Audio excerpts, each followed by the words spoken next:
Oke teman-teman, mohon maaf. Ini karena ada pembangunan yang sangat bising, jadi saya rekatnya pakai pakai headphone ya.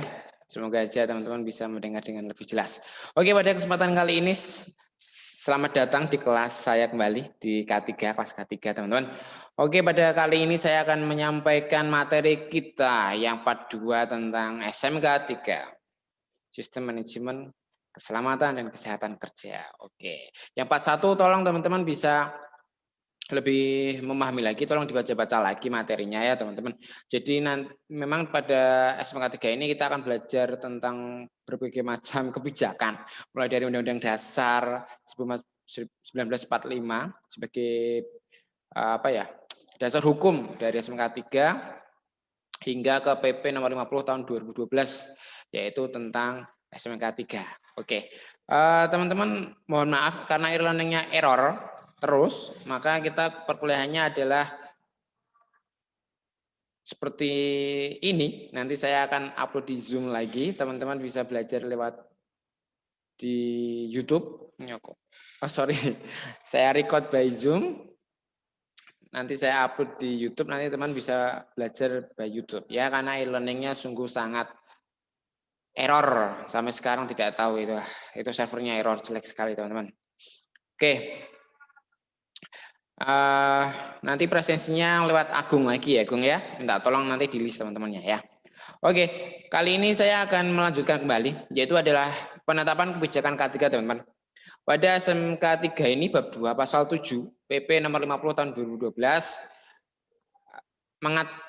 mengatakan bahwa kebijakan K3 sebagaimana dimaksud pada ayat 1 paling sedikit memuat visi, tujuan dari perusahaan, komitmen dan tekad melaksanakan kebijakan, dan kerangka dan program kerja yang mencakup kegiatan perusahaan secara menyeluruh yang bersifat umum dan atau operasional, teman-teman. Lagi-lagi kita bicara tentang PP 50 tahun 2012 tentang SMK 3 ya. Nanti teman-teman bisa mendownload sendiri peraturan pemerintahnya ini tentang SMK 3 ini, nanti teman-teman bisa belajar sendiri, baca-baca ya. Begitu. Ini adalah salah satu contoh dari pupuk Altim yang dimana terkait SMK 3-nya. Wah, ini komitmennya bagus ini, teman. Ya. Begitu. Lanjut penerapan kebijakan K3, teman-teman. SMK 3 bab 2 pasal 8 PP 50 tahun 2012 menyatakan bahwa pengusaha harus ya, tolong diingat kata-katanya. Perusahaan yang punya institusi tempat teman-teman bekerja atau perusahaan teman-teman itu wajib menyebarluaskan kebijakan K3 yang telah ditetapkan kepada pekerja atau buruh, orang lain selain pekerja atau buruh yang berada di perusahaan dan pihak lain yang terkait. Jadi penyebarluasan tentang informasi K3, terutama kebijakannya itu harus disebarluaskan, wajib, hukumnya wajib, ya, bukan sunnah, tapi wajib, ya. Kalau namanya wajib itu harus dilaksanakan teman-teman, oke ya. Pada perencanaan K3, SMK 3 bab 2 pasal 9 PP 50 tahun 2012 menyatakan perencanaan sebagaimana dimaksud dalam pasal 6 ayat 1 huruf B dilakukan untuk menghasilkan rencana K3. Begitu. Jadi yang awal tadi sebelumnya adalah menyebarluaskan kebijakan K3 yang dimana nanti menghasilkan rencana-rencana implementasi K3 di perusahaan atau institusi tempat bekerja teman-teman gitu. Nah, pada rencana K3 disusun dan ditetapkan oleh pengusaha. Ini pengusaha atau top leader lah ya. Dengan mengacu pada kebijakan K3 yang telah ditetapkan. Sebagaimana dimaksud dalam pasal 7 ayat 1 dalam menyusun rencana K3. Gitu.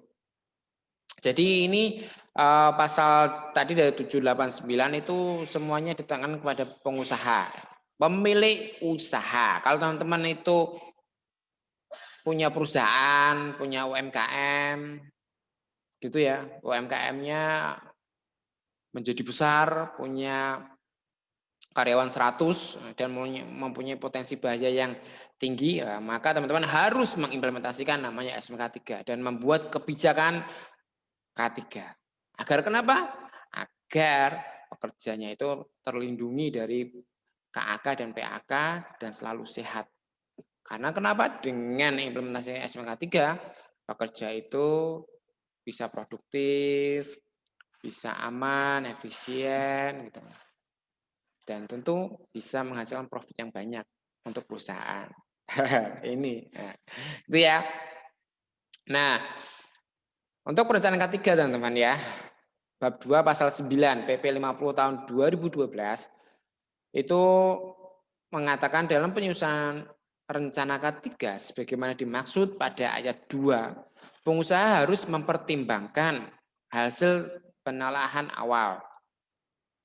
Penelaahan awal itu ya seperti penilaian di awal tentang lingkungan kerja, tempat kerja teman-teman. Terus identifikasi potensi bahaya, penilaian dan pengendalian risiko. Peraturan perundang-undangan dan persyaratan lainnya dan sumber daya yang dimiliki. Pengusaha dalam menyusun rencana K3 ini ya teman-teman ya, itu harus melibatkan ahli K3, P2K3, wakil pekerja atau buruh dan pihak lain yang terkait di perusahaan. Karena kenapa teman-teman? Dalam implementasi rencana K3 itu memang harus melibatkan banyak elemen. Ya. Selain kita punya dasar hukum yang jelas dari pemerintah, tentu kebijakan K3 di perusahaan atau institusinya teman-teman itu juga harus yang diutamakan gitu. Setelah dipayungi hukum dari pemerintah, juga harus dipayungi hukum dari perusahaan atau institusi teman-teman bekerja. Begitu. Yang dimana dalam hal ini ya dalam penyusunannya harus melibatkan gitu. Tidak hanya dari ahli K3 atau P2K3, tapi juga harus melibatkan pekerja. Pekerja ini boleh perwakilan, misal ada beberapa divisi, misal ada 10 divisi lah, ambillah perwakilan dari divisi-divisi tersebut. Karena kenapa? Terkadang di setiap divisi-divisi itu mempunyai potensi bahaya yang berbeda dengan divisi yang lain. Begitu. Nah, dan pihak lain yang terkait ini adalah hal-hal yang ada pada perusahaan tersebut. Di luar dari ahli K3, P2K3, wakil pekerja atau buruh. Mungkin di dalam hal ini adalah pihak lain yang terkait di sini adalah top leadernya. Biar melek K3 ya. Kalau top leadernya atau pengusahanya melek K3, sudah barang tentu tempat kerja teman-teman aman dan nyaman. Ya, aman dan nyaman untuk kesehatan mental teman-teman dan kesehatan fisik teman-teman. Ya, kesehatan mental itu sungguh luar biasa teman-teman. Saat ini menjadi fokus utama sepertinya. Karena contohnya adalah rasis. Nah, rasis itu bisa melukai kesehatan mental seseorang. Kalau rasis itu ada pada tempat kerja teman-teman dan itu terjadi pada teman-teman, itu bisa mempengaruhi kesehatan mental teman-teman. Nantinya apa? Teman-teman tidak betah. Kalau tidak betah kemana? Keluar. Yang rugi siapa? Teman-teman. Maka dalam hal ini adalah teman-teman harus mawas diri. Ya. Maka perencanaan K3 itu harus disusun secara komprehensif dengan melibatkan berbagai elemen. Ada yang ditanyakan? Tidak ada? Oke. Gitu loh.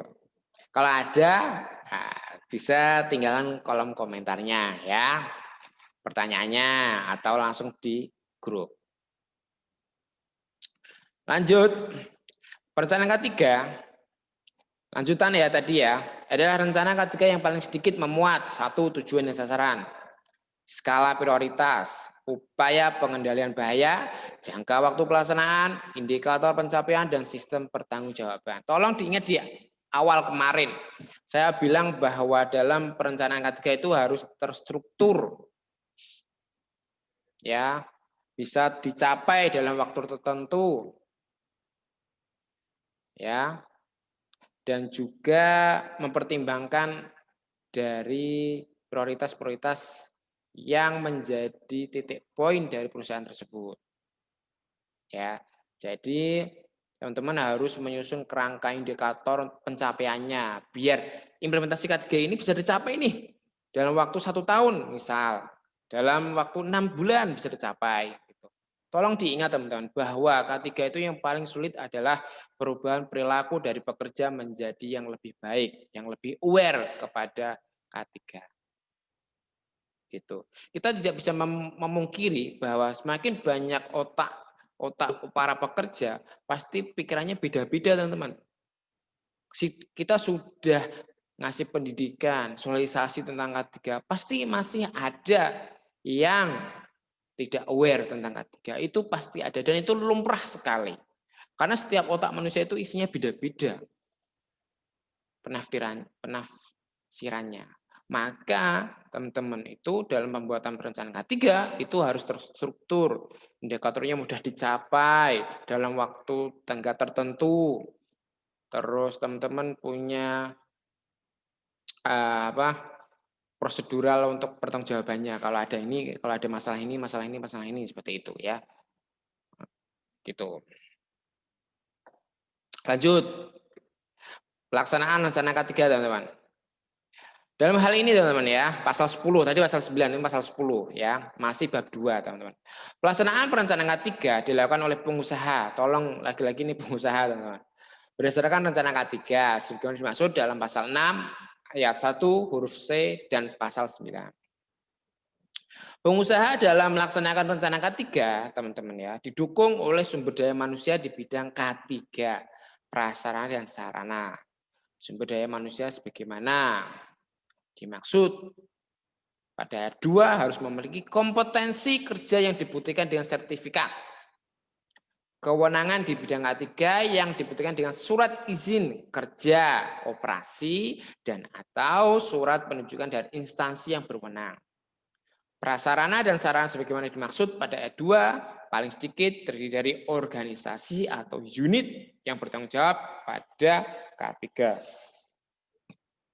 Anggaran yang memadai, terus prosedur operasi atau kerja, informasi dan pelaporan serta pendokumentasian dan instruksi kerja. Dalam hal ini teman-teman, pasal 10 PP nomor 50 tahun 2012 itu menekankan bahwa SDM itu harus ada yang ahli pada K3. Ya, yang dimana itu dibuktikan dengan sertifikat. Contoh saya kemarin dapat sertifikat ahli K3 umum dari BNSP. Ya. BNSP itu Badan Nasional Sertifikasi Profesi. Apa gitu ya? Saya lupa kepanjangannya. Nanti teman-teman bisa lihat sendiri BNSP ya. Ya, begitulah. Nah, di situ sertifikat saya ini adalah bukti bahwa saya itu diakui, sudah dilatih, training. Dalam hal ini adalah K3 umum. Nah, K3 umum ini misal saya di perusahaan, berarti saya menjadi salah satu SDM yang ahli dari K3 ini. Nah, dalam pelaksanaan rencana K3 tentu teman-teman harus ada organisasinya. Itu. Dari sertifikat itu turun ada surat izin. Ya, kadang ada dari surat lisensi. Selain sertifikat itu ada lisensi K3 teman-teman. Kalau sertifikasi Kemenaker, Kementerian Ketenagakerjaan ya teman ya, itu biasanya ada lisensi. Nah, lisensi inilah bukti legalnya teman-teman menjadi seorang ahli K3. Selain dari sertifikat itu. Nah, setelah itu teman-teman ketika di perusahaan tentu ada surat tugasnya teman-teman. Surat tugas atau surat izin. Jadi teman-teman walaupun teman-teman sudah ahli K3 di perusahaannya, tapi dalam pelaksanaannya harus punya surat tugas atau SK gitu. Surat keputusan menyatakan bahwa teman-teman itu menjadi seorang K3 di perusahaan tersebut dan melakukan implementasi K3. Jadi Ketika teman-teman sudah mempunyai persyaratan-persyaratan dari sertifikat dan lisensi, yang harus selanjutnya adalah teman-teman itu diwadahi sebelah platform atau organisasi atau unit atau divisi K3. Divisi K3, jadi ini yang bertanggung jawab penuh K3 di institusi teman-teman. Gitu. Selain platform organisasi, unit, divisi, tentu yang krusial adalah masalah anggaran. Tanpa anggaran, semua perencanaan sulit untuk dilaksanakan. Ingat ya, ingat perkataan saya. Kampanye K3, perencanaan K3, pelaksanaan K3 itu harus didukung dengan anggaran yang memadai, yang adekuat, yang cukup. Ya, tanpa anggaran yang cukup, tentu program-program teman-teman kadang tidak jalan. Ya, tolong diingat. Kenapa K3 itu prioritasnya masih rendah? Karena perusahaan atau institusi itu minim menganggarkan untuk K3. Maka dari itu tidak bisa dipungkiri bahwa KAK dan PAK masih tergolong tinggi. Ya. Maka kalau teman-teman jadi seorang pengusaha entrepreneur, tolong anggaran K3-nya dilebihkan sedikit. Ya. Begitu. Lanjut. Ini ada SOP. Ini prosedur operasi, ini SOP teman-teman, dan instruksi kerja ya. Gitu. Nah, dari pelaksanaan perencanaan K3 pasal 11 itu lagi-lagi pengusaha. Dicolek lagi pengusaha. Pengusaha dalam melaksanakan rencana K3 harus melakukan kegiatan dalam pemenuhan persyaratan K3 ya. Kegiatan sebagaimana dimaksud pada ayat 1 paling sedikit adalah tindakan pengendalian, perencanaan desain dan rekayasa, prosedur dan instruksi kerja, penyerahan sebagian pelaksanaan pekerjaan, pembelian atau pengadaan barang dan jasa, produk akhir, upaya menghadapi keadaan darurat, kecelakaan dan bencana industri, dan bencana dan pemulihan keadaan darurat. Kegiatan sebagaimana dimaksud pada ayat 2 huruf A sampai dengan huruf F dilaksanakan berdasarkan identifikasi bahaya, penilaian dan pengendalian risiko. Ini teman-teman tolong diperhatikan bahwa ayat 3 menyatakan bahwa yang dimaksud pada ayat 2 dari huruf A sampai H sampai F itu harus dilakukan penilaian sebelumnya. Identifikasi dulu di perusahaan teman-teman. Di perusahaan teman-teman misalnya ada 5 divisi lah. Teman-teman harus mengidentifikasi semua potensi bahaya yang ada di 5 divisi ini. Setelah diidentifikasi, lakukanlah analisis, penilaian. Setelah itu lakukan pengendalian. Begitu ya. Masih ingat dengan hierarki K3? Yang segitiga itu? Nah, itu tolong dipakai. Tolong itu dihafalkan, dikletek sampai ngklotok bahasa Jawanya. Yang klotok itu dalam bahasa Indonesia ya, di luar kepala lah. Hierarki ya. Ya, begitu. Ini kita banyak bahas kebijakan. Ini ya penjelasan. Pasal 2 ayat 11 ada tindakan pengendalian meliputi pengendalian terhadap kegiatan, produk, barang, dan jasa yang dapat menimbulkan risiko kecelakaan dan PAK. PAK adalah penyakit akibat kerja, sekurang-kurangnya mencakup pengendalian terhadap bahan, peralatan, lingkungan kerja, cara kerja, sifat pekerjaan, dan proses kerja. Perencanaan desain dan rekayasa dalam meliputi pengembangan, verifikasi, tinjauan ulang, validasi, penyesuaian berdasarkan identifikasi sumber bahaya, penilaian dan pengendalian risiko kecelakaan dan penyakit akibat kerja. Itu. Penyusunan prosedur dan instruksi kerja dalam memperhatikan syarat-syarat K3 dan ditinjau ulang apabila terjadi kecelakaan, perubahan peralatan, perubahan proses, dan atau perubahan bahan baku serta ditinjau ulang secara berkala. Tolong ingat teman-teman bahwa siklus dari K3 kemarin ya, Siklus K3 kemarin coba dibuka kembali di video saya yang kemarin atau di PowerPoint yang kemarin ya. Jadi itu ada siklusnya teman-teman. Dalam hal ini adalah mana saya kasih tahu siklusnya biar teman-teman lebih hafal. Nih siklusnya teman-teman. Tadi yang di awal tadi adalah pelaksanaannya. Nah, penetapan kebijakan ketiga teman. Ini adalah awal untuk dasar hukum teman-teman bekerja sebagai seorang ahli K3. Setelah itu penetapan kebijakan ketiga dilaksanakanlah penyusunan rencana K3. Rencana-rencana K3 yang ingin teman-teman lakukan apa saja itu. Nah, dalam hal ini teman, pelaksanaan K3 tadi disebutkan tadi adalah teman-teman harus melakukan penilaian terkait identifikasi potensi bahayanya, penilaian dan pengendaliannya. Ya. Semua itu harus dilakukan secara komprehensif. Tanpa melakukan komprehensif tentu bisa menimbulkan bahaya bagi para pekerja. Ingat teman-teman, lakukanlah secara komprehensif. Ya. Begitu. Nah, ini. Pasal 11 ayat 1 huruf D. Dalam kontrak penyerahan sebagian pelaksanaan pekerjaan memuat jaminan kemampuan perusahaan penerima pekerjaan dalam memenuhi persyaratan K3. Ayat 1 huruf E. Dalam pembelian atau pengadaan barang dan jasa perlu memperhatikan spesifikasi teknis dan aspek K3 serta kelengkapan lembar data keselamatan bahan. Produk akhir dilengkapi dengan petunjuk pengoperasian, spesifik teknis, lembar data, keselamatan bahan, label, dan atau informasi K3 lainnya.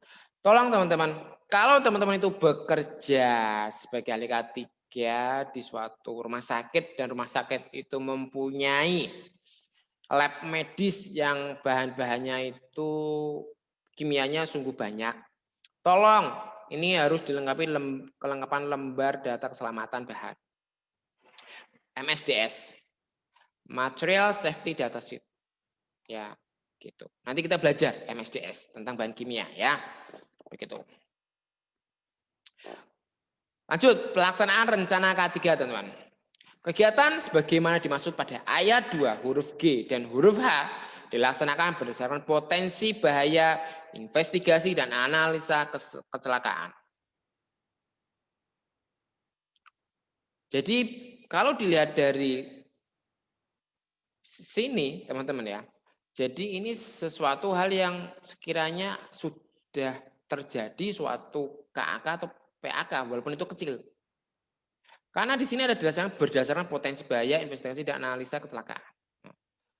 Kalau tidak ada kecelakaan, apakah kita harus perlu menganalisis? Tidak.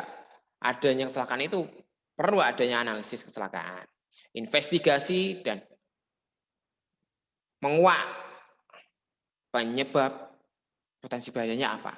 Itu. Pelaksanaan rencana K3 teman-teman. Pasal 12 PP nomor 50 tahun 2012. Pengusaha dalam melaksanakan kegiatan sebagaimana dimaksud dalam pasal 11 harus menunjuk SDM yang mempunyai kompetensi kerja dan kewenangan di bidang K3. Nah, yang sudah ikut training K3 itu biasanya dikasih tanggung jawab ini. Melibatkan seluruh pekerja atau buruh. Membuat penunjuk K3 yang harus dipatuhi oleh seluruh pekerja atau buruh, orang lain selain pekerja buruh yang berada di perusahaan dan pihak lain yang terkait. Membuat prosedur informasi, membuat prosedur pelaporan, dan mendokumentasikan seluruh kegiatan. Pelaksanaan kegiatan sebagaimana dimaksud pada ayat 1 harus diintegrasikan dengan kegiatan manajemen perusahaan. Tolong teman-teman, di awal kemarin latar belakang kebijakan K3, di mana korelasinya dengan S3 adalah masih dilakukannya monitoring parsial karena belum masuk ke ranah manajemen. Nah, disinilah letak K3 itu harus masuk ke ranah manajemen biar permanen gitu. Kalau monitoring itu secara permanen, tidak parsial, tapi menyeluruh, permanen dan terus-menerus berkelanjutan, teman-teman. Dan di sini, teman-teman, ada hal yang unik ya. Membuat petunjuk K3 tidak hanya pada buruh, tapi orang lain. Siapa orang lain itu? Tamu, teman-teman. Ada tamu atau investor datang ke tempat kerja teman-teman atau perusahaan teman-teman. Dia harus ikut serta, harus patuh pada peraturan K3 di tempat kerja teman-teman. Kalau dia nggak patuh, bahaya, bisa membahayakan pekerja yang lain. Begitu. Masuk orang lain ini salah satunya tamu visitor, ya, atau investor. Tolong diingat, ya. Gitu. Pelaksanaan rencana K3 teman-teman. Pasal 13. Prosedur informasi sebagaimana dalam pasal 12 ayat 1 huruf D harus memberikan jaminan bahwa informasi K3 dikomunikasikan kepada semua pihak dalam perusahaan dan pihak terkait di luar perusahaan. Jadi semua penghuni perusahaan atau institusi teman-teman itu harus dikasih tahu informasi K3 terkait potensi-potensi bahaya yang ada di tempat kerja dan pengendaliannya seperti apa dan penilaian yang dilakukan oleh teman-teman ahli K3-nya. Gitu ya. Saya tak sambil minum ya. Gitu.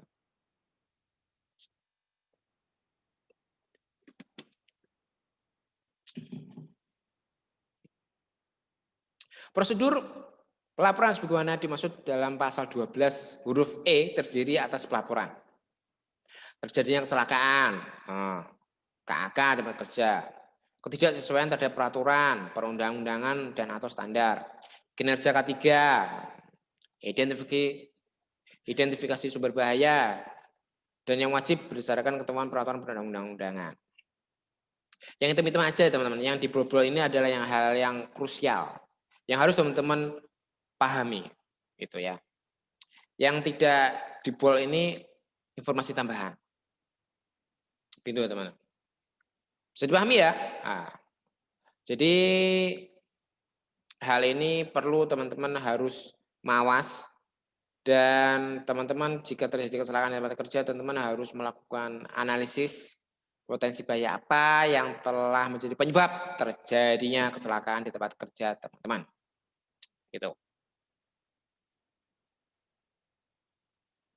Oke, pasal 13 teman-teman, masih PP 50 tahun 2012.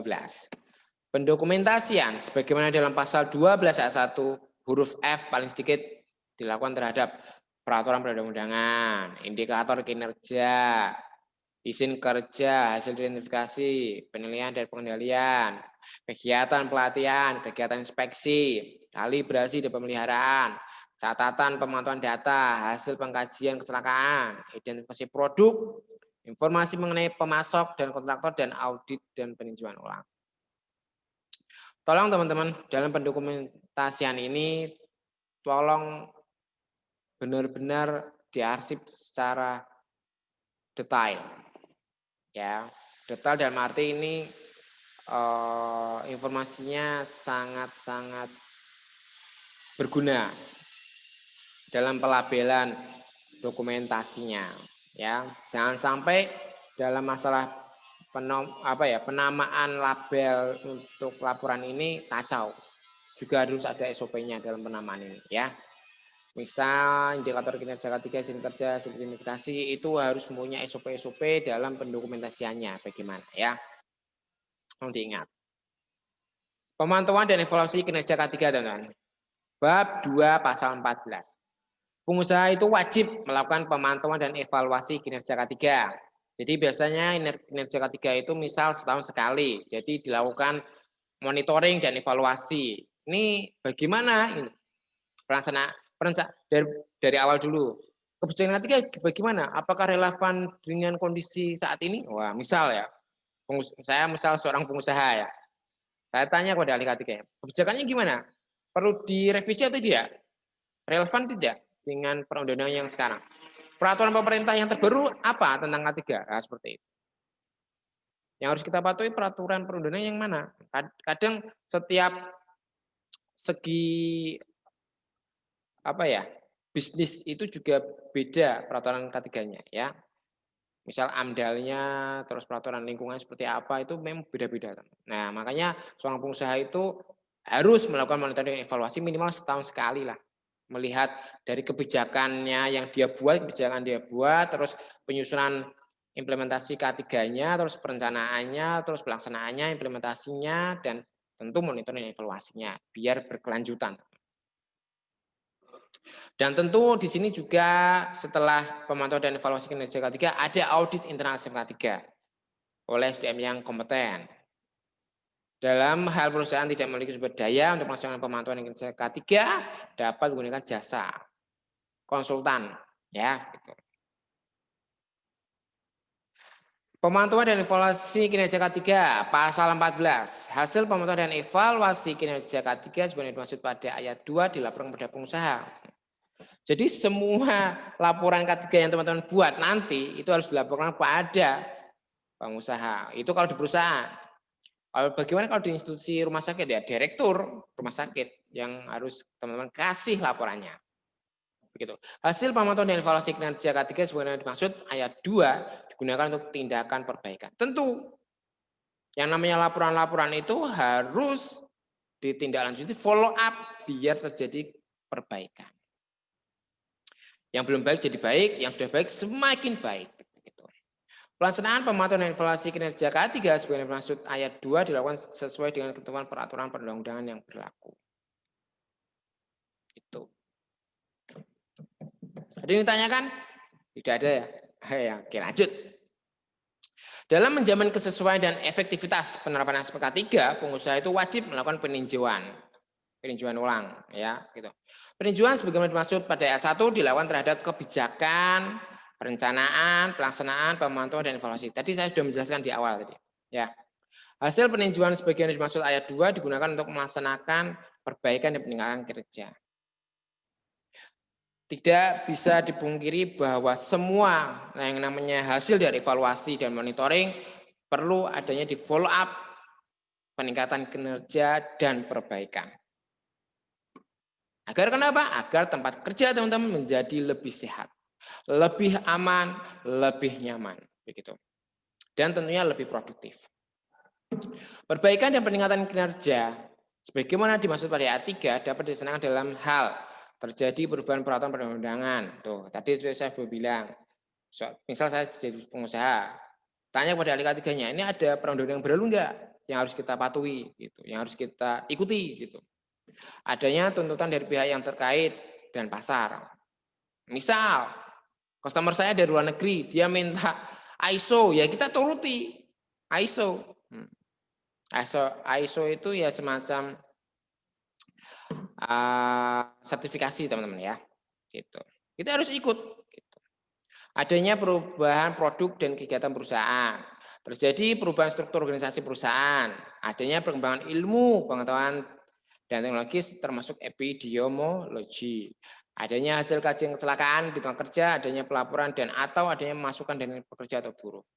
Nah, hal yang paling utama sebagai seorang ahli K3 adalah kalau teman-teman bekerja di perusahaan atau di institusi yang punya karyawan banyak, masukan dari pekerja atau buruh adalah sesuatu hal yang sangat krusial dan itu penting sekali. Gitu. Kalau kita dekat itu enak.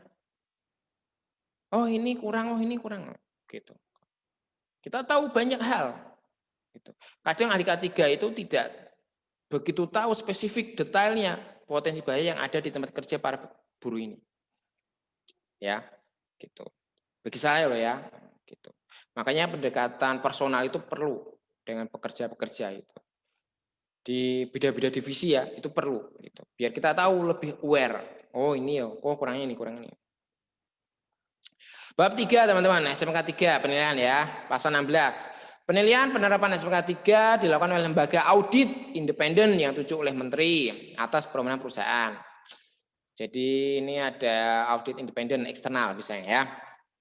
Untuk perusahaan yang memiliki potensi bahaya yang tinggi, wajib melakukan penilaian penerapan SMK 3 sesuai dengan ketentuan peraturan perundang-undangan.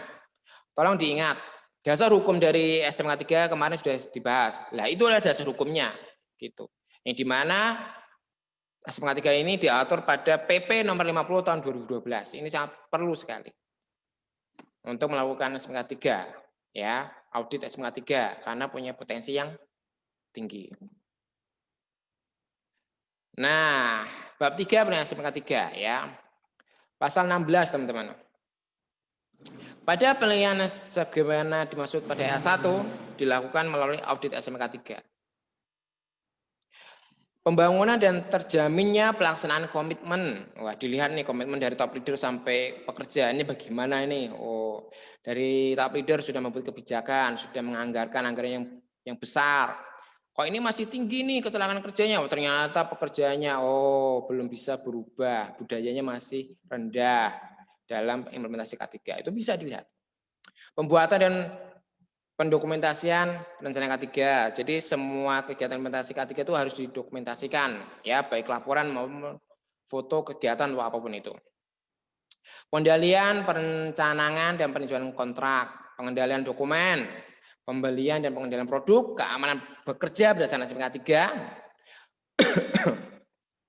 standar pemantauan, pelaporan dan perbaikan kekurangan, pengelolaan material dan perpindahannya, pengumpulan dan penggunaan data, pemeriksaan SMK 3, dan pengembangan keterampilan dan kemampuan. Tolong diingat teman-teman, nanti teman-teman bisa download sendiri ya. Nah, tugasnya adalah teman-teman silakan download PP nomor 50 tahun 2012. Cari yang ada lampirannya 1, 2, 3. Itu adalah indikator-indikator SMK 3. Ya, di lampiran-lampiran itu biasanya yang mengatur tentang SMK 3 seperti apa. Ya, gitu. Penilaian SMK 3, teman-teman. Pasal 16, PP nomor 50 tahun 2012. Nah, ini tertuang dalam pedoman yang tercantum dalam lampiran 2 sebagai bagian yang tak terpisahkan dari peraturan pemerintah ini. Silahkan di-download PP nomor 50 tahun 2012 termasuk lampiran-lampirannya, ya. Besok aku cek. Nih, penilaian SMK 3 pasal 17, teman-teman. Hasil audit sebagaimana dimaksud dalam pasal 16 dilaporkan kepada Menteri. Wah, dengan tembusan disampaikan kepada Menteri Pembina Sektor Usaha, Gubernur, dan Bupati atau Wali Kota sebagai bahan pertimbangan dalam upaya peningkatan SMK 3. Bentuk laporan hasil audit sebagaimana dimaksud pada ayat 1 tertuang dalam pedoman yang tercantum dalam lampiran 3 sebagai bagian yang tidak terpisahkan dari peraturan pemerintah ini. Lagi-lagi lampiran 3, lampiran-lampiran itu adalah indikator-indikatornya, teman-teman, ya. Atau sesuatu hal yang harus dipenuhi di situ. Pengawasan SMK 3, teman-teman, pasal 18, dilakukan oleh pengawas ketenagakerjaan pusat, provinsi, atau kabupaten atau kota, sesuai dengan kewenangan.